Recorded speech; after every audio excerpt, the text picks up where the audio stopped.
नमस्कार मित्रांनो, लाडकी बहीण योजनेचे पैसे जमा होण्यास सुरुवात झालेली आहे। लाडकी बहीण योजनेचे पैसे जमा झाल्याचा मेसेज मोबाईलवर पाठवण्यास सुरुवात झालेली आहे। त्यामुळे निश्चितच बहिणीमध्ये आपल्याला आनंदाचे वातावरण बघायला मिळते आहे। परंतु काही बहिणींना पैसे जमा झाल्याचा संदेश प्राप्त झालेला नाही। त्यांना चिंता करण्याची काहीही गरज नाही। ज्यांनी फॉर्म अचूकरित्या भरलेले असेल त्यांना 17 ऑगस्टपर्यंत पैसे मिळणारच आहेत। परंतु अजूनही काही बहिणीचे अर्ज जर पेंडिंगमध्ये असतील किंवा अप्रूव्ह झाले नसतील त्यांनी मात्र पुढील गोष्टीकडे काळजीपूर्वक लक्ष देणे गरजेचे आहे। मित्रांनो, येथे एक गोष्ट कटाक्षाने सांगायची आहे की 17 ऑगस्टपर्यंत पैसे त्यांनाच मिळणार आहेत ज्यांनी अर्ज 31 जुलैपर्यंत भरलेले असतील। मित्रांनो, येथे काही बहिणींचे पैसे येतील का नाही याबाबत काही शंका असेल तर कोणत्या गोष्टीकडे लक्ष देणे गरजेचे आहे ते आपण आजच्या व्हिडिओमध्ये बघणार आहोत। मित्रांनो, सर्वप्रथम हे बघा की तुम्ही अर्ज हा 31 जुलैला भरला असेल तर तो अर्ज ऑनलाईन भरला आहे की ऑफलाईन।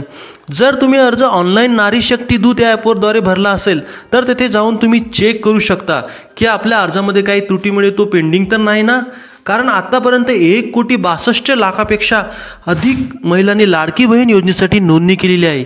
त्यापैकी 80 लाख महिलांना 14 ऑगस्टपासून 2 महिन्यांच्या लाभाची रक्कम म्हणजेच 3,000 रुपये जमा करण्याची सुरुवात झालेली आहे।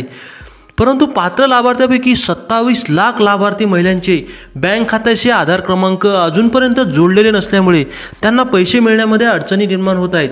त्यामुळे आपलाही अर्ज अप्रूव्ह झाला असेल परंतु पैसे जमा झाले नसतील तर आपल्याला बँक खात्याशी आधार लिंक नसल्यामुळे पैसा न जमा झाल्याची शक्यता असू शकते।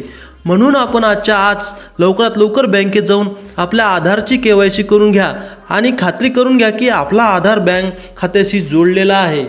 जर आपल्या बँक खात्याशी आधार लिंक असेल तर काळजी करायची काहीही गरज नाही। तुम्हाला थोडी वाट पाहावी लागेल। 17 ऑगस्टपर्यंत तुमच्या खात्यात 2 महिन्यांचा फर्स्ट इन्स्टॉलमेंट जमा होऊन जाईल। यामधला आपण दुसरा मुद्दा बघूया मित्रांनो। जर तुमचा अर्ज तुम्ही ऑफलाईन सबमिट केला असेल म्हणजेच गावागावामध्ये मुख्यतः अंगणवाडी सेविकेकडे अर्ज जमा केलेला असेल तेव्हा तुम्ही त्या प्रत्यक्ष अंगणवाडी सेविकेकडे तुमच्या अर्जाबाबत चौकशी करू शकता। माझा अर्ज आतापर्यंत यशस्वीरित्या जमा तर झाला ना याची तुम्ही खातरजमा करून घ्या। यामध्ये जर काही कमतरता असेल तर लगेचच कागदपत्र जमा करून घ्या। त्यामुळे आपला अर्ज यशस्वीरित्या जमा होऊन अप्रूव्ह होऊन जाईल।